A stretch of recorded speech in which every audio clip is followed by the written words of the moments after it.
حکومت کے جو بہت بڑے بڑے بلنڈر مستقبل میں جب تاریخ لکھی جائے گی تو اس میں ایک بہت بلنڈر جس نے پاکستان کو ناقابل تلافی نقصان پہنچایا وہ چین کے ساتھ تعلقات اور بالخصوص سی پیک کی مس ہینڈلنگ ہے۔ اب یہ سفر پاکستان نے سوچ سمجھ کے شروع کیا تھا چین کی طرف جانے کا جنرل کیانی کے دور میں، جب سلالہ کا واقعہ ہوا اور اسامہ بن لادن کا واقعہ ہوا تو اس وقت پاکستانی اسٹیبلشمنٹ اس نتیجے تک پہنچی تھی کہ پاکستان کا ابھی یہ جو امریکہ کے ساتھ ٹرانزیکشنل ریلیشن شپ ہے یہ بھی زیادہ دیر نہیں چلے گا۔ تو جنرل کیانی اور آصف زرداری نے مل کے پاکستان کا اسٹریٹجک اور اکنامک دونوں حوالوں سے رخ موڑ دیا تھا چائنا کی طرف۔ پھر یہ خوش قسمتی تھی اور پاکستان کے لیے ایک غنیمت تھی کہ چینی قیادت نے BRI کا یہ کنسیپٹ نکالا اور اس میں جو سی پیک تھا اس کو ایک کلیدی پروجیکٹ کی حیثیت حاصل ہو گئی۔ اب زرداری صاحب کے دور میں MOU پہ سائن ہوئے سی پیک کے، اور نواز شریف کے دور میں انہوں نے اس سلسلے کو آگے بڑھایا مزید تیزی کے ساتھ، اور ان پہ الٹا اعتراض ہوتا رہا کہ وہ چین کی خوشی کے لیے ان کے ساتھ صحیح وہ نہیں کر رہے ہیں، سودے بازی نہیں کر رہے ہیں۔ لیکن ظاہر ہے کہ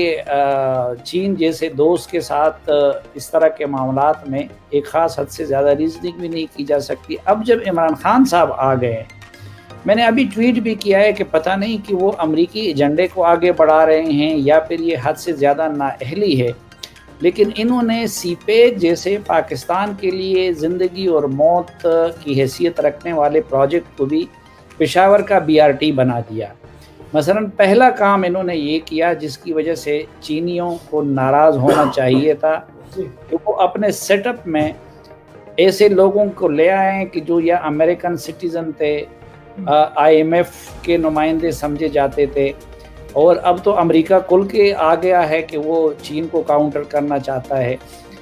تو پہلی ناراضگی تو وہ بنی۔ دوسرا، آپ کو یاد ہوگا کہ رزاق داؤد صاحب نے بیان دے دیا کہ ہم 1 سال تک اس پہ کام روک دیں گے، کوئی کہہ رہا تھا کہ ہم اس کو ریوزٹ کر رہے ہیں۔ پھر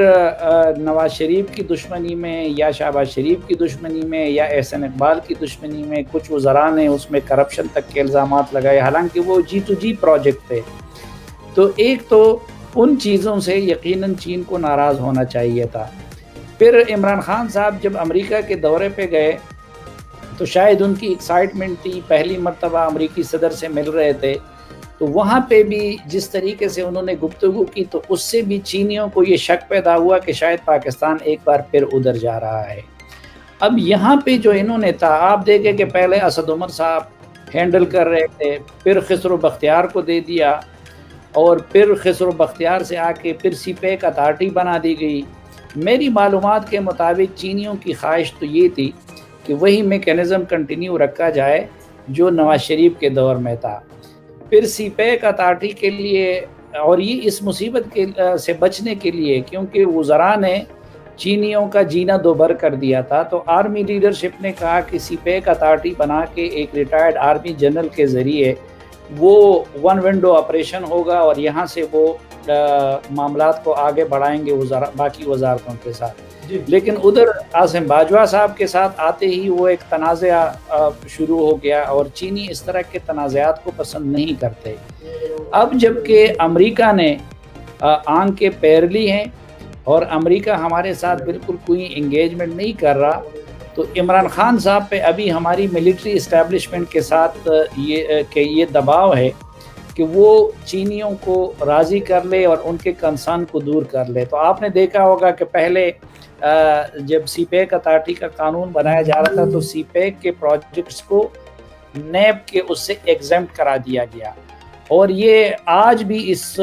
میرے خیال میں یہ ایک چینیوں کو راضی کرنے کی ایک خواہش ہے۔ لیکن مصیبت یہ ہوتی ہے، ہمارے پشتوں میں ایک مقولہ ہے کہ بارش سے چھپ رہا تھا تو میں پر نالے کے نیچے زندگی میری آ گئی۔ اب دیکھیں آج دوبارہ سلیکشن آپ دیکھ لیں کہ ایک اینگرو کے دور کے اپنے دوست کو اور اپنے کارندے کو اب اسد عمر صاحب جب خود چینیوں کو ڈیلیور نہیں کر سکے اور ان کے توقعات پہ نہیں اتر سکے تو ان کے ایک کارندے جو ہے وہ سی پیک جیسے ملٹی ڈائمینشنل پروجیکٹ کو کیسے ہینڈل کر سکتے ہیں اور یا چینیوں کے توقعات پہ کیسے پورے اتر سکتے ہیں. تو میرے خیال میں یہ اس سلسلے کی کڑی جو چینجز ہوئی ہے. یوٹیوب پر گوگلی ٹی وی دیکھنے کے لیے youtube.com کی سرچ بار میں گوگلی ٹی وی ٹائپ کریں. گوگلی ٹی وی کے پیج پر سرخ رنگ کے سبسکرپشن والے بٹن پر کلک کرنا نہ بھولیے. یوٹیوب پر اپلوڈ ہونے والی ویڈیو سے باخبر رہنے کے لیے بیل آئیکن پر کلک کیجیے. آپ کو ہر نئی آنے والی ویڈیو کے بارے میں نوٹیفیکیشن موصول ہو جائے گا.